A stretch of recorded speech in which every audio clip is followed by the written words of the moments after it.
Fala, mergulhador, como é que você tá? Tudo bem? E aí, você já se perguntou o que que é SaaS? Aonde que eu posso usar o SaaS? Para que que o SaaS serve? Como que ele ajuda na produtividade do desenvolvedor na hora que a gente está falando de front-end? Então, nesse vídeo, eu quero te mostrar exatamente isso. A gente vai ver quais são os conceitos básicos do SaaS, a gente vai ver como que ele funciona na prática, a gente vai ver como que ele compila tudo em CSS e, por fim, eu vou ter um bônus bem legal no final do vídeo, na qual eu vou estar ensinando a configurar o SaaS no projeto React, que é uma coisa bem simples, bem legal aí que você vai aprender no final do vídeo. Eu tô aqui no site, né, oficial do SaaS, que é o saas-lang.com, beleza? Esse aqui é o site oficial dele, ok? Na qual você consegue visualizar, né, todas as informações do SaaS aqui. E o mais interessante que tem aqui dentro do site, obviamente, é a documentação, porque aqui dentro dele a gente consegue visualizar a documentação dele e na qual a gente consegue aprender bastante aqui por essa documentação, beleza? Bom, lembrando que a maioria das coisas que eu vou estar fazendo aqui nessa aula, eu vou estar utilizando o CodePen, beleza? Porque é muito mais fácil ali da gente ir praticando, porque como é uma coisa assim, é uma ferramenta mais simples, na verdade é uma ferramenta que a gente precisa ir vendo, né, como que ele compila, para ir aprendendo como que ele funciona no final das contas. O CodePen ele é uma ferramenta muito boa para a gente visualizar o CSS compilado ali e tal, então é um ótimo playground aqui pra gente, ok? Bom, então a gente vai começar aqui, né, com respondendo a pergunta, né, o que é o SaaS?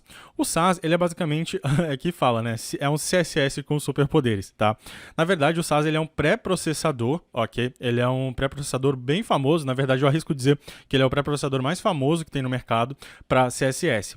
E o que seria um pré-processador? Basicamente, o SaaS, ele traz pra gente, né, como ele diz aqui, superpoderes ao CSS. A gente consegue fazer coisas que a gente não conseguiria fazer diretamente com CSS. Na verdade, a gente conseguiria sim, mas a gente conseguiria fazer com mais trabalho, a gente teria mais trabalho para fazer determinadas coisas ali com CSS, e com o SaaS ele traz basicamente algumas facilidades para a gente, ok? Lembrando que aqui ele fala, né, que é CSS com superpoderes, mas tudo que a gente faz dentro do SaaS, no final das contas, vai ser compilado para CSS. Então, basicamente, ele não traz nenhuma feature a mais, né, para o CSS ali. Ele basicamente ali facilita a nossa vida durante o desenvolvimento, tudo bem? Então, basicamente, essa aqui é a definição do SaaS. E bom, onde que eu posso estar utilizando o SaaS, né? Talvez você deva estar se perguntando. A gente pode estar utilizando o SaaS em basicamente quase todo projeto de front-end. Na verdade, em todo projeto de front-end, a gente pode estar utilizando o SaaS, beleza? Só não é recomendado estar utilizando sempre, tá? Mas você pode sim estar utilizando em todos os projetos, né? Em qualquer projeto que você for fazer aí, porque a maioria dos projetos em front-end, né, pelo menos com as tecnologias atuais, já suportam, né, frameworks no geral, né, já suportam a utilização do SaaS, porque, como eu disse, ele é basicamente o pré-processador mais famoso que tem aí no mercado, beleza? Bom, então vamos dar uma olhada aqui, né, agora que a gente já sabe o que é o SaaS, a gente já sabe onde pode estar utilizando, vamos falar um pouquinho da diferença entre o SaaS e o SCSS. Para isso eu vou clicar aqui na documentação, ok? Aqui em Style Rules eu vou clicar em Overview, tá? Por que que eu fiz isso? Porque aqui na documentação dele, ele traz, tá vendo que tem aqui, ó, SCSS e SaaS aqui ao lado? Então ele traz esses dois estilos aqui pra gente na hora que a gente for ver a documentação. Isso porque existem duas extensões que você pode estar utilizando quando você vai usar o SaaS dentro da sua aplicação. A primeira delas é a extensão .scss, ok? Que ela é basicamente, são todas as features do SaaS, mas ela é bem parecida aqui com o CSS no geral, né? Como você tá vendo aqui, ó, tá vendo? SCSS. Isso aqui tá basicamente, esse SCSS aqui é compilado para CSS dessa forma aqui, beleza? Então é basicamente o mesmo código, né? A gente não utilizou nenhuma das features extras ali do SaaS. Então, esse código dentro do arquivo SCSS vai ser compilado para esse CSS aqui no final. Já a extensão SaaS, ela é uma extensão que ela basicamente vai deixar o CSS à la Python. Então, basicamente, a extensão SCSS, a gente controla, né, o início e o final das coisas, né, o início e o final dos seletores e, enfim, das coisas aqui, dos blocos, na verdade, utilizando chaves, né, e controla ali o final das linhas utilizando ponto e vírgula, ok? E na extensão SaaS, a gente faz isso com base na indentação. Então, a gente meio que omite, né, a utilização aqui das chaves e do ponto e vírgula, ok? Geralmente, no mercado, a gente utiliza a extensão SCSS, ela acabou ficando um pouco mais famosa, porque ela é bem mais familiar, né, ao CSS final ali. E, em alguns casos, como a gente precisa criar, às vezes, coisas que são multilinhas, né, às vezes fica melhor, a gente precisa, na verdade, quebrar certas linhas e tal, e como a extensão .sas ela é baseada em indentação, certo? Os blocos são definidos por meio da indentação, acaba que a gente fica um pouco limitado na utilização da extensão .sas. Tem gente que prefere utilizar assim, né? Eu acho que realmente fica mais bonitinho fazer assim, né? Fica um arquivo, sei lá, parece um pouco mais com YAML, e esse aqui tem um pouco mais cara de JSON, mas no final das contas eu acho que é melhor para trabalhar dessa forma aqui também, beleza? Mas aí fica a critério de cada um, é simplesmente opinativo, ok? Tirando, claro, a parte das limitações que eu acabei de falar antes. Então, basicamente, essa é a diferença entre SCSS para SAS, beleza? O SCSS é basicamente uma extensão do SAS que permite que a gente tenha todas as features do SAS, ok? Então, tudo que a gente tem no SCSS, a gente tem aqui dentro do SAS, beleza? Porém, na hora da gente digitar, a gente digita um pouco mais próximo ali ao CSS final, beleza? Que eu acho que é bastante interessante. Então, basicamente, essa aqui é a diferença do SCSS para o SAS. Beleza, então agora que a gente já sabe a diferença, sabe o que é, sabe quando usar, aonde que a gente pode usar, tá na hora da gente começar a brincar com o SAS aqui. Bom, então eu vou abrir aqui o CodePen, beleza? É só você acessar no seu navegador codepen.io, ok? Você não precisa ter uma conta, e é só você vir aqui, ó, tá vendo que tem um lado aqui, ó, Create? Então eu vou criar um novo pen aqui ao lado, né? Pen é basicamente um novo projetinho aqui, uma nova visualização. Então a primeira coisa que eu vou estar fazendo vai ser tirar aqui essa parte do JavaScript, porque SAS não tem nada a ver com JavaScript, ok? Não tem envolvimento um com o outro, beleza? SAS é uma ferramenta, um pré-processador que tem a ver com CSS, show de bola. E aqui agora, se você tiver com uma view diferente da minha, né? Tá vendo que a minha view tá aqui ao lado, as coisinhas estão aqui ao lado. É só você clicar aqui, ó, tá vendo? Change View. E aí tá vendo que tem esse Editor Layout aqui? Então é só você selecionar o primeiro e aí você vai ter uma view bem parecida com a minha aqui também. Lembrando que eu tô com um zoom de 125% na página e o meu Windows também tá com um zoom de 125%. Então por isso que as coisas estão grandona assim, beleza? Bom, então aqui agora no HTML eu vou criar uma div com ID App, beleza? Só para ter alguma coisa aqui mesmo aparecendo, tá? E aqui dentro eu vou criar um H1, beleza? E vou colocar Olá Mundo, beleza? Bom, então aqui agora ele já renderizou, né? O Olá Mundo. Eu também vou colocar um parágrafo aqui, beleza? E aqui dentro eu vou colocar um lorem y com 15 palavras, tá? Eu coloquei só lorem 15, apertei tab e o CodePen, né, como ele utiliza ali por trás o Emmet, ele já cria pra gente, né, um lorem y ali com 15 palavras. Bom, então vamos lá. Agora, o que eu vou estar fazendo? Para estar utilizando o SAS dentro do meu projeto aqui dentro do CodePen, beleza? Isso aqui é uma configuração do CodePen. O que eu vou fazer? Eu vou clicar aqui, tá vendo nessa engrenagemzinha que tem aqui ao lado de CSS? Eu vou clicar nela e aqui a primeira opção que ele já me dá é para escolher um pré-processador CSS, beleza? Eu vou selecionar essa opção aqui e ele tem alguns pré-processadores aqui, né? Ele tem o Less, tem o Styles, tem o PostCSS, mas a gente quer utilizar o SCSS, beleza? Se você quisesse utilizar essa sintaxe aqui do SAS, é só você selecionar esse pré-processador de SAS aqui. Mas no caso a gente quer utilizar o pré-processador SCSS mesmo, tá? E aqui tem uma outra opção legal chamada CSS Base. Por quê? Porque basicamente quando a gente tem os navegadores por padrão, né? Tá vendo que a gente colocou um H1, colocou um parágrafo ali atrás? Por padrão, o navegador ele gera espaçamento ali pra gente, né? Ele cria espaçamentos que ele define ali quais são os espaçamentos padrão que ele quer, beleza? Então, na verdade, a gente não quer esse tipo de coisa padrão, né? A gente não quer esses espaçamentos padrões aqui. Então, a gente tá vendo aqui em CSS Base, a gente pode colocar essa opção Reset, né? Marcar essa opção Reset, pode clicar aqui em Save and Close, ok? E agora, se a gente volta aqui na página, olha só que legal. Ele basicamente resetou, né, o CSS de todo mundo aqui, né? Ele resetou os espaçamentos, resetou o tamanho da fonte, resetou, enfim. Tudo quanto é coisa que o navegador colocava, né, estilo padrão que o navegador colocava, ele foi removido aqui, beleza? Foi resetado, tá? E aí isso facilita a gente na hora de estilizar as nossas coisas, beleza? Caralho, 10 minutos já, velho, meu Deus. What the fuck? Bom, então vamos lá. O SAS, como que o SAS funciona? Como que eu escrevo o SAS? É basicamente como escrever CSS. Então aqui, se eu quiser, por exemplo, fazer um seletor da minha div com ID app, qual é o seletor CSS? Exatamente, para ID a gente coloca a hashtag, né, a tralha ali, e o app aqui dentro, e a gente abre um bloco, né, com as chaves aqui. E aqui dentro eu posso estar estilizando a aplicação, né, eu posso estar estilizando, na verdade, esse seletor aqui, beleza? Na verdade, essa div aqui na qual eu fiz a seleção, né? E aqui eu vou colocar, por exemplo, um background color para ela, de Pitch Puff, ok? Que é uma cor do CSS padrão, Pitch Puff, e vou colocar um color de coral, ok? Aqui. Vamos esperar, olha só, ele acabou renderizando as coisas ali, beleza? E vamos ver o que isso aqui renderizou, né? Como que esse arquivo SCSS, como que ele foi renderizado para CSS? Se a gente clica com o botão aqui, nessa setinha aqui em cima, né, na parte direita ali do CSS, a gente tem uma opção chamada View Compiled CSS. E se você seleciona essa opção aqui, olha só que legal, ele mostrou pra gente, né, tá vendo que tá aqui, ó, Compiled verdinho? É basicamente isso aqui que foi o CSS renderizado, né? O CSS que tá tomando efeito aqui na frente. Então, esse CSS que está aqui foi o CSS renderizado. E se você volta aqui para o Uncompiled, você vai ver que é basicamente a mesma coisa, né? Não teve mudança aqui. Mas, Daniel, se é a mesma coisa, por que a gente está utilizando? Na verdade, porque agora a gente pode estar utilizando outras coisas que não tem dentro do CSS, beleza? Bom, uma coisa bacana é que, por exemplo, a gente pode estar fazendo o nesting, né? Então, se você vir aqui na documentação, aqui embaixo mesmo ele já fala sobre o nesting, beleza? Se a gente seleciona aqui o CSS, ele já fala sobre como que funciona o nesting, tá? O nesting é o ato da gente poder selecionar os filhos dentro desse app aqui, beleza? E como que eu faço isso? Bem simples, eu simplesmente coloco aqui dentro, ó, dentro do meu bloco, né? Então esse aqui é o meu bloco da minha seleção da minha div com ID app, né? Então aqui dentro desse bloco eu posso fazer um outro seletor, ou seja, selecionar um filho dele ali, e eu posso colocar, por exemplo, uma color nele de red aqui nesse caso, beleza? E ele vai alterar a cor aqui. Eu também posso colocar, por exemplo, um font size nele de 24 pixels nesse caso, e ele vai aumentar o tamanho da fonte, e também um font wave de 700 aqui para aumentar o peso da fonte, beleza? Vou colocar 600. Ele alterou ali basicamente o meu H1. E agora sim, se a gente clica aqui com essa setinha e a gente seleciona a opção View Compiled CSS, olha só que legal.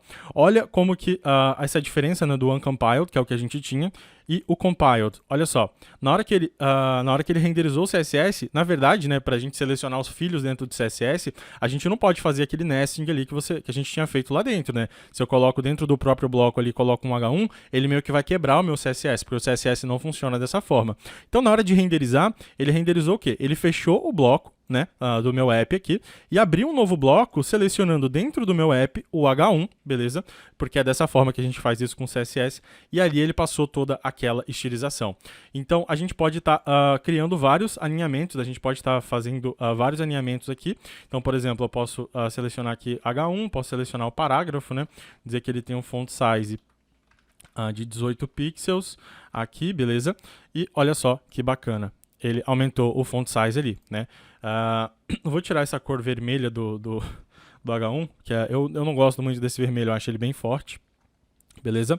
E eu vou aumentar aqui também o tamanho do meu app, né? Eu vou dizer que ele tem um width de 100 vertical width, ok? E um height de 100 vertical height aqui também, ok?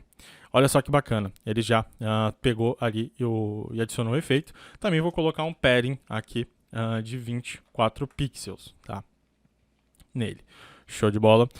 Sim, uma outra coisa que aconteceu aqui, nesse caso, é que o reset do CSS, ele acabou, como eu coloquei padding, né, ele aumentou 24 pixels, né, para cada uma das bordas, então ele aumentou em 48 pixels aqui o tamanho da minha div. Para eu resolver isso aqui, o que eu vou fazer? Eu vou dizer que ele tem um box sizing de border box, né?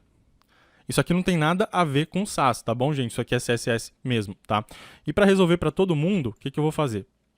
Eu vou simplesmente cortar isso aqui e eu vou colocar, dizer que todo mundo tem um box sizing de border box. Show de bola.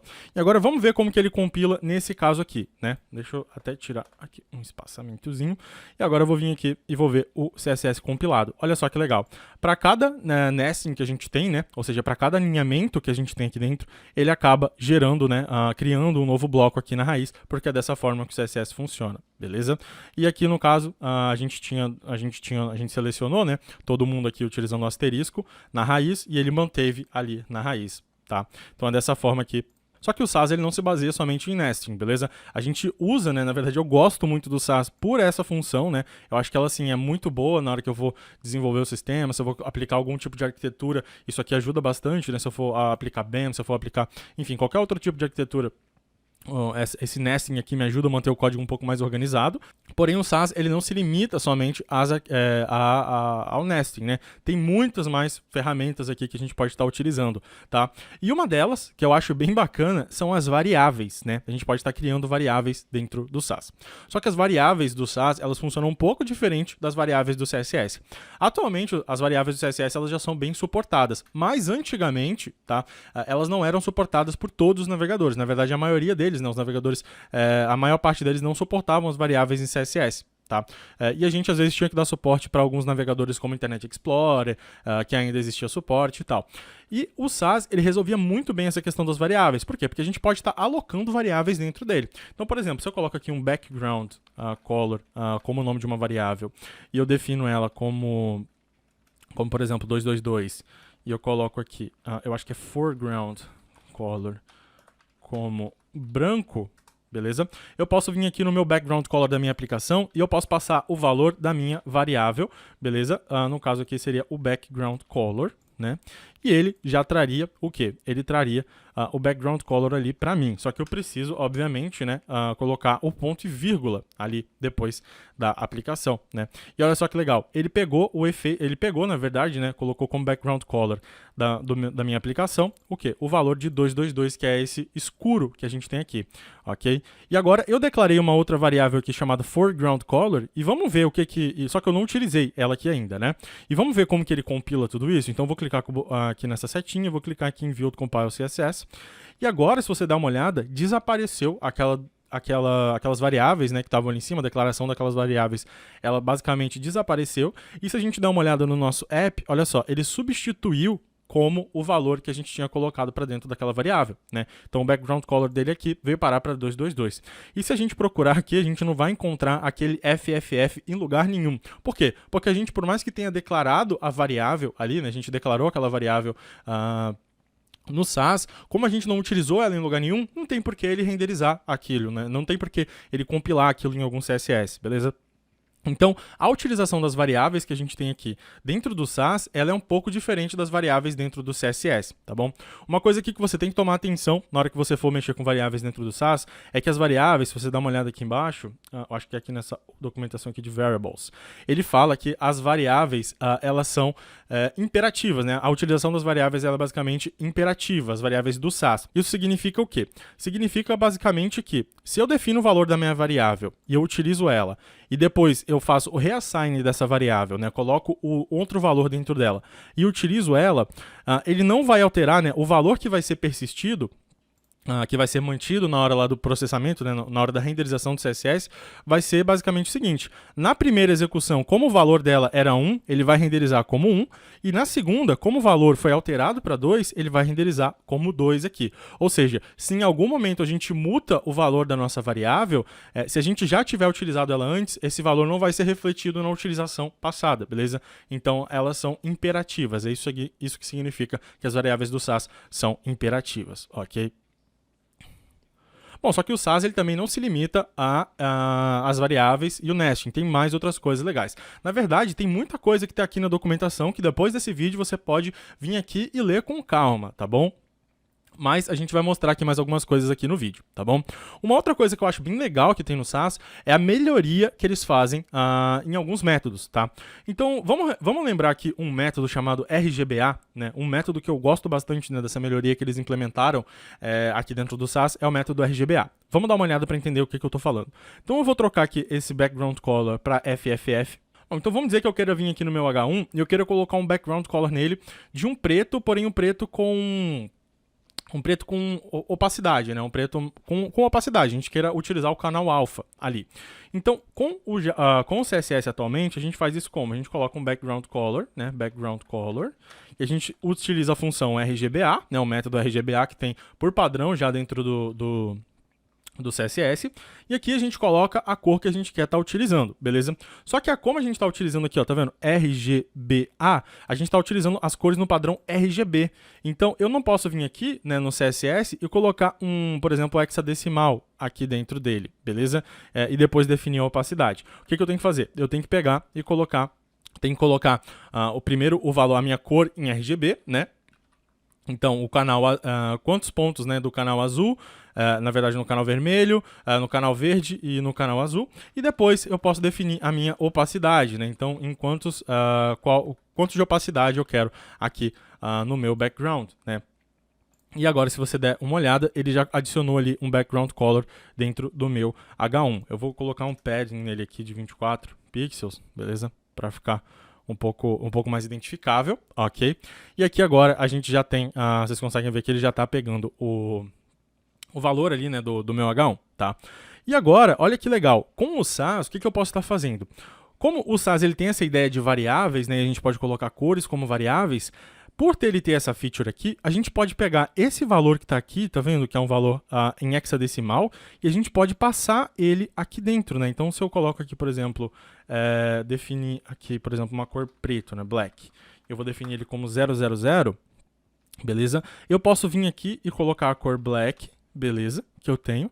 E olha só, ele não surtiu, né? não surtiu mudança nenhuma aqui na aplicação, e isso é positivo, porque significa que ele conseguiu converter o quê? Esse hexadecimal que a gente tinha aqui, né? Essa cor em hexadecimal, ele acabou convertendo ela para o padrão RGB. E agora vamos ver o resultado disso aqui. Se eu clico com o botão, clico nesse botãozinho aqui para visualizar o meu CSS compilado, olha só que legal. Na hora dele estilizar o meu H1, olha aqui, ele colocou um background color com o meu RGBA 000 ali, beleza? Com o meu padrão RGB, na verdade, né? Ele converteu a cor ali para um padrão RGB. Isso é bem legal, por quê? Porque com o passar do tempo, a gente geralmente utiliza muito, né? Na verdade, a gente utiliza muito o padrão hexadecimal para definir as cores ali no desenvolvimento, né? E quando a gente quer aplicar uma opacidade, a gente acaba tendo essa incompatibilidade, né? De RGB com hexadecimal. E essa função aqui, né? A função RGBA dentro do Sass, ele consegue ali estar convertendo ela muito bem, né? E aí isso aqui não funciona só para preto, né? Você deve estar falando, Daniel, mas aqui, por exemplo, se eu coloco 000 seria muito fácil. Mas aí, por exemplo, tem algumas outras cores, como por exemplo 0099FF, que é um azulzinho bem clarinho, beleza? Olha só, que na hora que a gente vê ele compilado, ele não tem nada a ver com hexadecimal, tá? E a gente antes tinha que ficar fazendo toda essa conversão, né? Com CSS puro, a gente tinha que ficar fazendo toda essa conversão. E agora, aqui com o Sass, essa conversão é feita automaticamente pra gente, né? Então, essa aí é uma das features bem legais que tem dentro do Sass. E uma coisa é que ele não precisa estar alocado dentro de uma variável, não, tá? Às vezes você pode estar pensando, Daniel, isso aqui precisa estar alocado dentro de uma variável? Não, eu posso simplesmente passar o hexadecimal direto aqui dentro, beleza? E ele vai surtir ali o mesmo efeito, né? Se a gente ver o CSS compilado, ele voltou ali para 000, beleza? Então, uma das coisas bem bacanas aí do Sass, né? Que ele faz ele adiciona algumas facilidades na utilização, né, no dia a dia ali que a gente tem, beleza? E uma das outras coisas que o Sass tem que eu acho bem interessante são os mid-scenes, né? E é basicamente isso que eu vou estar mostrando aqui agora. Então aqui embaixo, né, eu vou tirar esse parágrafo daqui, ok? No meu HTML, e eu vou criar uma nave, ok? Uma tag nave, dentro dela eu vou ter uma UL, ok? Dentro dela eu vou ter 3 LIs, né? Então L vezes 3 aqui, né? E eu vou apertar Tab nesse momento e ele já vai gerar todo esse código aqui para mim, né? Quem está fazendo isso aqui é o Emmet, ok?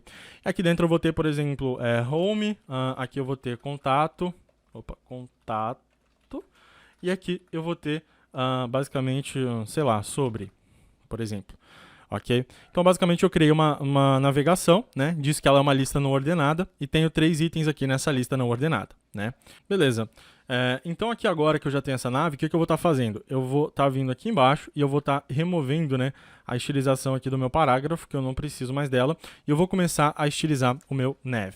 Bom, então aqui agora o que eu vou fazer? Eu vou primeiro remover, né, esse reset que a gente tem aqui com o CSS, beleza? Então eu não vou estar utilizando nenhum deles. Vou clicar aqui em Save and Close, ok?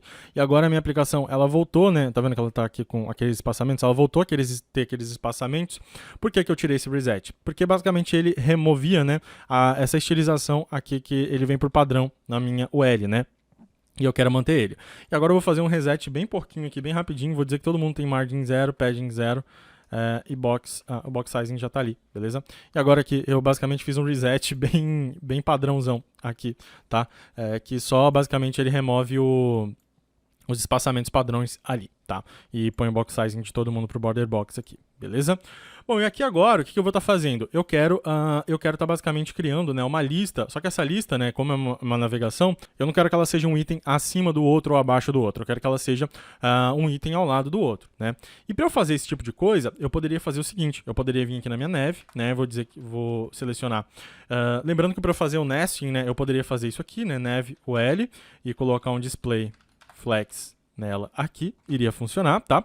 Só que como eu não vou estilizar nada dentro da minha nave, dentro dessa tag nav aqui, eu já quero selecionar direto o L, eu posso simplesmente fazer essa mesma seleção aqui, beleza? Posso selecionar ela diretamente aqui, beleza? E vai basicamente manter a mesma coisa. E aqui dentro eu vou dizer que ela tem, na verdade eu não quero um display flex, né? Eu quero que ela tenha um list style known, beleza? Para tirar basicamente aquela renderização ali, aquela lista que tem ali, beleza? Aqui dentro dela, o que eu quero? Eu quero que ela tenha um display flex para todo mundo ficar lado a lado ali, beleza? E cada um dos meus LIs, né, que eu tenho aqui dentro, então cada um dos list items que tem aqui dentro, eu vou dizer que eles têm o quê? Eles têm um padding de 7 pixels, ok? E 7 pixels na vertical e 14 pixels na horizontal, tá bom? A gente acabou de colocar a nossa nav aqui na horizontal, beleza? Bom, e agora vamos dizer que eu queira, né, utilizar, ou seja, eu queira criar aqui embaixo também, abaixo do meu nav, né? Eu inclusive vou colocar aqui um background color nele com RGBA. Pode ser o próprio pitch puff com .1.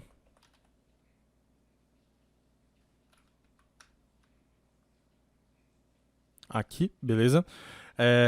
Acho que eu vou colocar aqui, inclusive, até ponto 4, para ficar um pouquinho mais visível, né? Aqui, beleza. Agora vamos dizer que eu queira, né, criar aqui embaixo um breadcrumb, né? O breadcrumb, para quem não sabe, é isso aqui, ó. Então o breadcrumb seria basicamente uma navegação, né? Onde que a gente está naquele momento na aplicação, tá? É basicamente isso aqui, beleza? Então vamos dizer que eu queira criar um breadcrumb aqui. E como que vai ser a estrutura? Eu vou ter um ponto breadcrumb aqui, né? Então breadcrumb. Ok, dentro dele eu vou ter uma UL e dentro dele eu vou ter algumas LIs, né? Então vou ter aqui, por exemplo, home, sei lá, pode ser, por exemplo, usuários, né? Usuários. E aqui embaixo pode ser, sei lá, LI Daniel. Então eu estou dentro dos usuários e acabei acessando um usuário em específico aqui, beleza? Só que eu quero que, eu quero que essa minha breadcrumb, né, esse breadcrumb aqui, ele tenha essa mesma estilização que tem aqui, né? Eu quero que ele tenha um list style known e um display flex e também quero ter esse mesmo padding que tem aqui dentro. Porém, eu não quero que ela tenha o mesmo background color, né? Então o que eu posso estar fazendo nesse caso aqui? Eu posso simplesmente estar criando um mixin, beleza? Então eu vou criar um mixin aqui fora mesmo, tá? Então, @mixin. Vou dar um nome para esse mixin, beleza? Então eu vou chamar esse cara aqui de reset. Na verdade, eu vou chamar ele de horizontal list, ok? E aqui dentro dele, eu vou estar colocando o quê? Eu vou estar colocando esse list style e esse display flex, né? Então eu vou estar recortando eles daqui da minha nav LI, vou colocar eles aqui dentro, beleza? Já viram ali que ela que ela acabou perdendo, né? Essas propriedades da linha, porque a gente acabou recortando. Vou inclusive pegar esse LI que a gente tem aqui dentro, vou colocar ele aqui dentro, tá, do meu mixin também. Então vou fazer essa seleção do LI que tem ali dentro, ok? E aqui agora, no meu nav UL, né, se eu der uma olhada aqui, eu posso colocar o quê? Posso dizer que ele inclui aquele mixin, né? Então a gente pode estar colocando @include aqui, beleza? E o nome do nosso mixin, né? O nosso mixin se chama horizontal list. Então eu posso dizer que ele inclui o horizontal list aqui, tá? E agora olha o que aconteceu. Ele voltou a ter todas aquelas propriedades. E você deve estar falando, pô, Daniel, que legal, mas qual que seria a vantagem disso nesse caso? Basicamente, agora eu posso vir aqui no meu seletor do breadcrumb, né? Que a gente tem aqui, certo? Então, breadcrumb, vou colocar ele aqui, fazer o seletor dele. E aqui dentro dele eu posso simplesmente dizer que ele também inclui essa horizontal list. E olha só que legal. Ele ficou aqui como, na verdade tem que pegar a minha UL, né? É o breadcrumb UL, porque a gente estilizou a UL aqui. E olha só que legal. Ele acabou estilizando aqui da mesma forma, né? Ele acabou criando uma lista horizontal, exatamente como a gente tinha feito antes, né? Se a gente der uma olhada aqui, os nossos itens têm o padding ali e tal. E aí eu posso colocar, por exemplo, um background... só para identificar melhor, né? Background color nele, por exemplo, de RGBA, pode ser um azul mesmo, né? Um 09F ali que a gente tinha. E colocar 1% de opacidade, 10% ali de opacidade. E olha só que legal. A gente acabou, né? A gente tem duas coisas, né? Que elas estão compartilhando o mesmo estilo. Porém, estão sendo compartilhados algumas partes daquele estilo ali entre cada uma delas, né?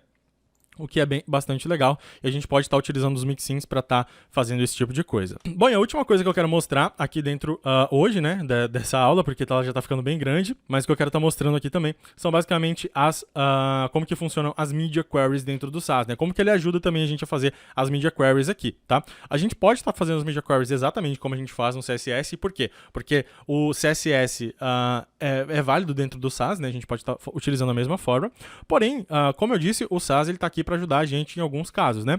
Então a gente pode estar fazendo o seguinte, olha só que legal, a gente pode estar vindo aqui e criando, né, media queries dentro de seletores específicos, beleza? Então se eu venho aqui, por exemplo, no meu H1 e eu queira criar uma media query para ele, né, eu quero fazer que ele seja responsivo, tá? Porque as media queries, elas estão ali para ajudar a gente a fazer as coisas de forma responsivas também. Eu posso simplesmente colocar um @media aqui, tá? E eu vou dizer que ele na tela, né, @media screen, e ele precisa de ter uma min width de, sei lá, 560 pixels aqui para estar estilizado dessa forma. Então, ele precisa de que a tela tenha no mínimo 560 pixels, tá? Para que ele estilize o meu H1 dessa forma. Então, o que eu vou fazer? Eu vou colocar basicamente um font size nele aqui de 48 pixels, tá? E olha só que legal, ele aumentou o tamanho da fonte aqui, né? E agora se eu vou diminuindo o tamanho aqui da minha tela até que ele fique menor que 560, olha só que bacana.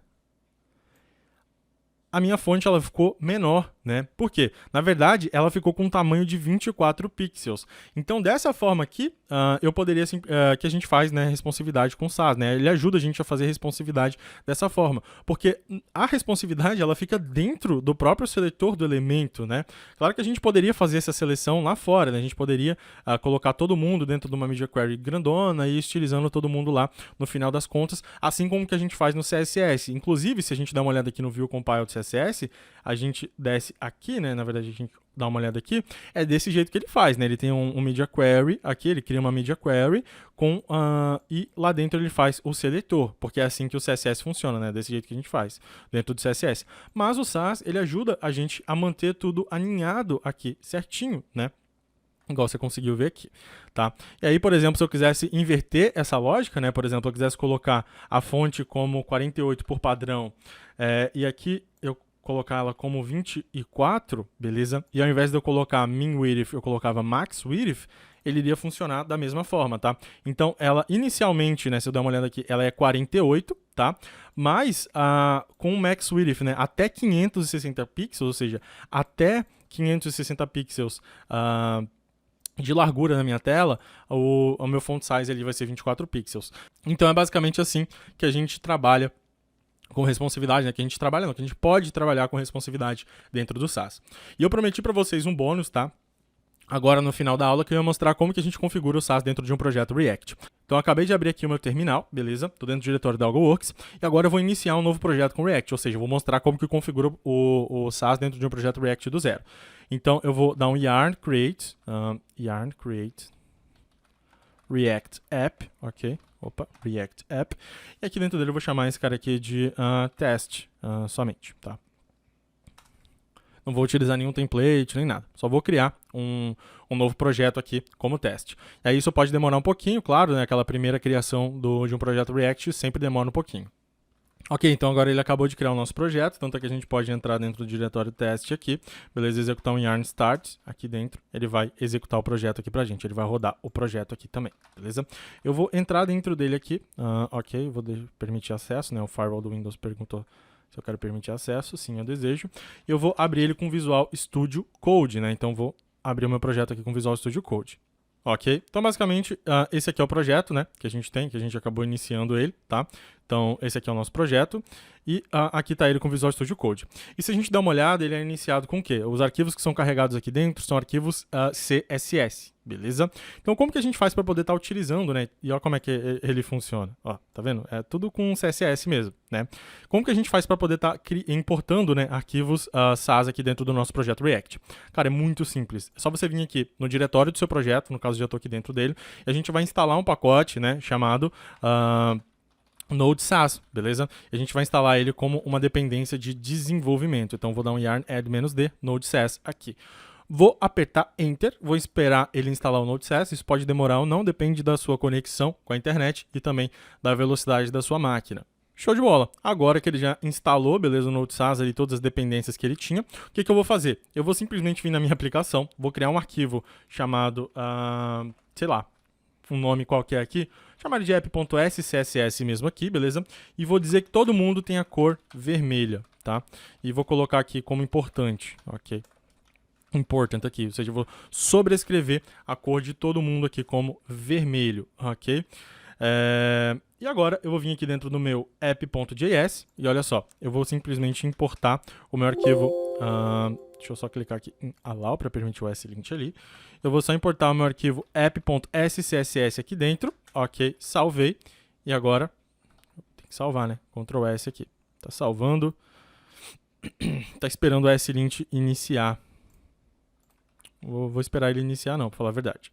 E agora se eu volto aqui na aplicação, olha que legal. Todo mundo ficou em vermelho. Bom, então é basicamente isso. Eu espero que você tenha gostado dessa aula. Nessa aula a gente viu basicamente o que é o SAS, onde a gente pode estar utilizando, qual a diferença de SAS para SCSS, né? Quais são as extensões.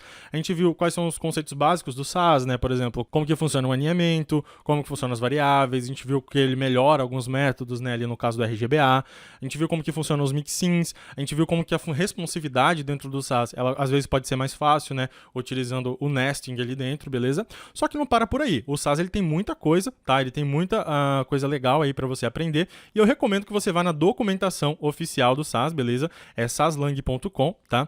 E aí você clica aqui em Documentation e você leia todo mundo que tá aqui, beleza? Porque ele tem muita coisa legal que ajuda bastante aí no desenvolvimento. Bom, então, se você chegou aqui, provavelmente você tá interessado no assunto de front-end, beleza?